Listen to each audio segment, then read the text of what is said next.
Magluto tayo ng tinulang manok. Pero gigisa ko muna siya sa bawang, sa bawang, sibuyas, at saka sa loya. Yan, isama lang natin yan, no? Sasama-sama natin ganon.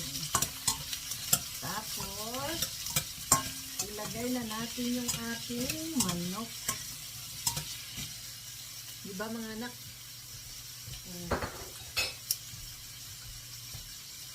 Ilalagay na natin yung ating manok para madaling maluto.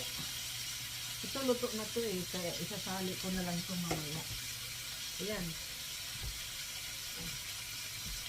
Tinulang manok para kay Daddy Luke kasi gusto niya ng sabaw ngayon. Parang ito lang ang pinaka-Pilipinong kinakain ni Daddy Luke, ha? Tinulang manok. Tapos isabay ko na yung sa manok yung sayuti para sabay silang lalambot kasi matagal tong lalambot, diba mga anak? Matagal yan malambot.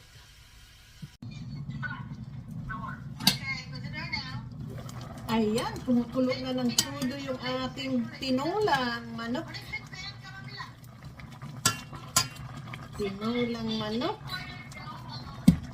Oo, sa papay. Ay, dahan natin yung ang kasarap.